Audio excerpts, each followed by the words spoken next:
Welcome back to another video और आपका स्वागत है। आज हम लोग देखने जा रहे हैं रामायण का 16th एपिसोड। तो चलिए देख लेते हैं ये वीडियो। नहीं उर्मी नहीं, भैया को इस बात का आभास भी नहीं होना चाहिए कि तुम हमारे साथ जाना चाहती हो, तो फिर वो मुझे भी नहीं ले जाएंगे। देखो, मुझे वहाँ सेवक का धर्म निभाना है, मैं तुम्हारी देखभाल नहीं कर सकूंगा। आप मेरी सेवा करें, उसकी आवश्यकता नहीं। मैं तो इसलिए जाना चाहती हूँ कि मैं आपकी सेवा कर सकूं। जब थककर कुटिया में आएंगे तो चरण सेवा करूंगी। लक्ष्मण जब थककर कुटिया में आएगा तब ना। सुना नहीं माँ का आदेश, दिन भर सेवा करना, रात में जब प्रभु सो जाए तो पहरा देना। तो फिर कुटिया में आने का समय ही कहाँ होगा। इस समय हम दोनों का कर्तव्य सबसे कठिन है। मुझे प्रभु की सेवा करनी है और तुम्हें माता कौशल्या की।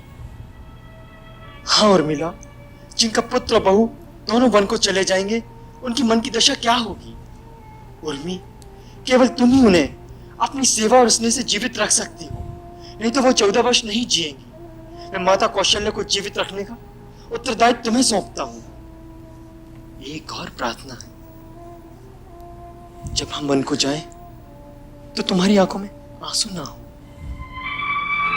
हाँ, मैं जाते हुए उस छवि को अपने हृदय में अंकित करके ले जाना चाहता हूँ, जो 14 वर्ष तक मुझे प्रेरणा देती रहे।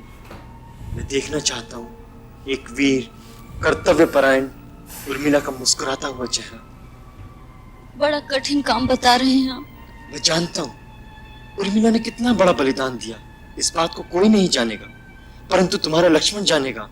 जो आंसू संसार नहीं देख पाएगा, लक्ष्मण उन आंसुओं का सदैव ऋणी रहेगा। उर्मी,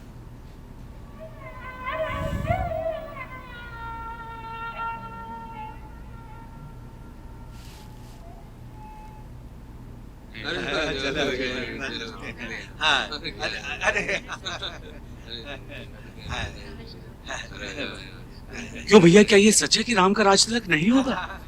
नहीं होगा हाय हाय, ये कैसा अनर्थ हो गया भैया। विधाता ही विपरीत हो गया, अमृत दिखा के विष दे दिया। अरे भैया, ये क्यों नहीं कहते हो कि बूढ़े राजा की बुद्धि भ्रष्ट हो गई है, भ्रष्ट। कहाँ राम के बिना ग्रास नहीं तोड़ते थे, और अब जोरू के कहने से बूढ़ों ने वनवास दे डाला। अरे भैया, ये तिरिया चरित्र जो न करा डाले सो थोड़ा है। एक ही रात में सारा उलट पुलट कर डाला। राम को देश निकाला और भरत को राज। हो न हो, इसमें भरत की भी मिली भगत है। इस कुटिल चालीन माँ के कारण ही उन्हें कलंक लगेगा, वरना राम जी तो उन्हें प्राणों से भी प्यारे थे।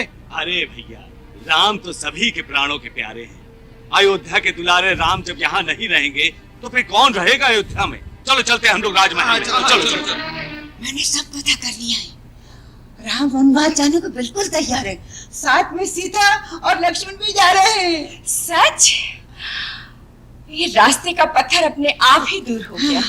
ये लक्ष्मण ही बड़ा उपद्रवी था। हाँ, ये देख, मैंने सब तैयार कर लिए। ये क्या है? उर्मिला के वस्त्र। बेचारे कहाँ ढूंढते फिरेंगे, मैंने सब इकट्ठे कर लिए। ये तो तूने अति उत्तम किया मंथरा। आ गई। ओ, गुरु माता पधारी हैं। धन्य भाग हमारे। रानी के कही, ये क्या अनर्थ कर रही हो? कोने कोने से एक ही स्वर गूंज रहा कि राम के बिना अयोध्या अयोध्या नहीं रहेगी, विधवा अभागिन के समान हो जाएगी। फिर किस अयोध्या नगरी पर राज कराओगी भरत से? और क्या भरत इस कुटिल अनीति से प्रसन्न होगा? क्यों नहीं होगा? वही तो राज्य करने की योग्य है गुरु माता। जिस टाल पर बैठी हो उसी पर कुठाराघात करके जीवन भर पछताने के सिवाय और कुछ हाथ नहीं आएगा। मेरे हाथ में क्या आएगा और मेरे हाथ से क्या जाएगा, इसका विचार यदि आप ना करें तो उत्तम होगा, अन्यथा मुझे शिष्टाचार की सीमा लांघने पर विवश होना पड़ेगा। अत्याचार की सीमा को पार करने वाली नारी, तू क्या शिष्टाचार करेगी? याद रख रानी कैकेयी, संसार में लोग जब जब सौतेरी माँ की क्रूरता का उदाहरण देंगे तब तेरा ही नाम लेंगे। कभी कोई माता पिता अपनी कन्या का नाम कैकेयी नहीं रखेगा। आपने बिल्कुल ठीक कहा गुरु माता, और कोई इस नाम को रख भी नहीं सकता। कैकेयी एक ही हुई है, जरूर। कैकेयी एक ही रहेगी।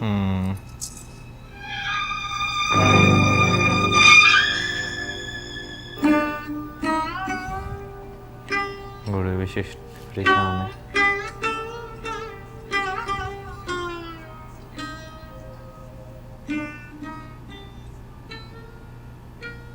महाराज की जय हो। राजकुमार श्री राम और लक्ष्मण अपनी सारी संपत्ति दान करके महलों को त्याग कर वन गमन के लिए तैयार होकर आए हैं। दोनों भाई कुलवधु सीता के साथ द्वार पर खड़े हैं, आपके दर्शन की आज्ञा चाहते हैं। सुमंत्र, उन्हें तुरंत लेकर आओ। जो आज्ञा महाराज।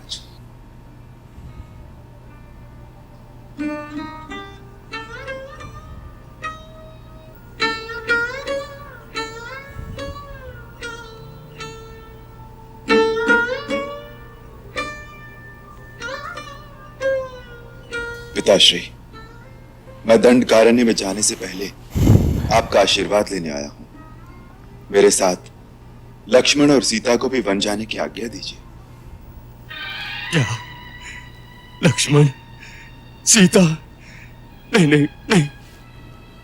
मैंने इन दोनों को रोकने का बहुत प्रयत्न किया, परंतु इन्होंने अपना हट नहीं छोड़ा।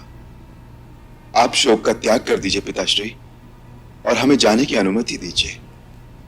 मैं 14 वर्ष तक वन में रहकर आपकी प्रतिज्ञा पूरी कर लेने पर फिर आपके चरणों में शीश नवाऊंगा।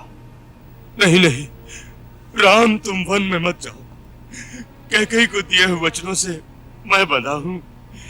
तुम नहीं, तुम वीर हो, इसलिए धर्म पूर्वक दिए गए इस राज्य को मेरा विरोध करके छीन क्यों नहीं लेते?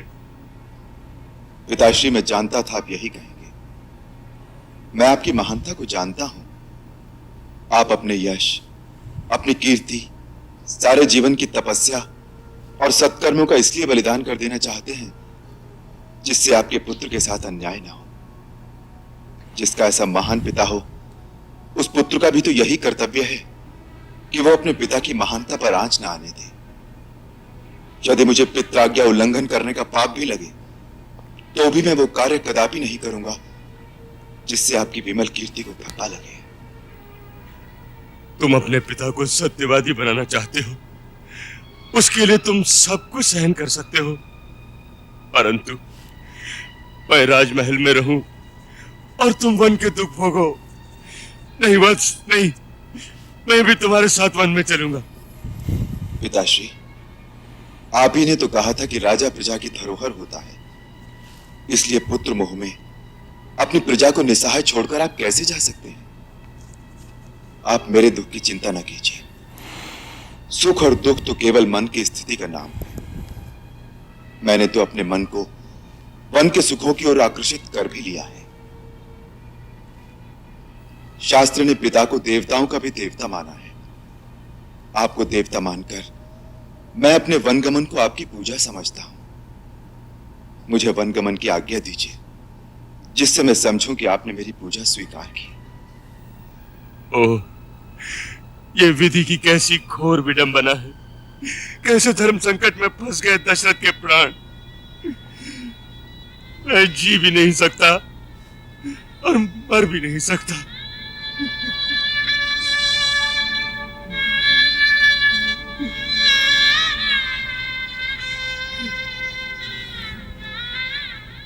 ठीक, जैसी विधाता की इच्छा। सुमंत्र, हमारी आज्ञा है। चतुरांगणी सेना अंगरक्षक की भांति राम के पीछे पीछे वन में जाएगी। अयोध्या का पूरा राजकोष, अन्न भंडार इनके साथ जाने चाहिए, जिससे ये वन के पावन प्रदेश में ऋषियों मुनियों के साथ यज्ञ अनुष्ठान करेंगे, पर्याप्त दान दक्षिणा देकर सुख पूर्वक रहेंगे। हमारी आज्ञा का पालन किया जाए। महाराज, यदि सारी सेना, राज का सारा कोष राम के साथ चला जाएगा तो इस श्रीहीन, धनहीन और उजड़ी हुई अयोध्या का राज मेरा पुत्र भरत कभी स्वीकार नहीं करेगा। आप कान खोलकर सुन लीजिए, आप वचन हार चुके हैं, भरत को राजा स्वीकार कर चुके हैं। और फिर बिना राजा के अनुमति के आप राज्य की कोई भी वस्तु राज्य के बाहर भेजने का क्या अधिकार रखते हैं? बहुत ही ज्यादा। मेरे वर के अनुसार राम को तापस वेश में 14 वर्ष तक मुनियों की तरह वन में रहना है। इन्हें तो ये राजसी अलंकार, वस्त्र, आभूषण सारा कुछ यही त्याग कर जाना चाहिए। इसलिए मैंने इनके लिए मुनियों के वस्त्र भी मंगवा कर रखे हैं। मंथरा,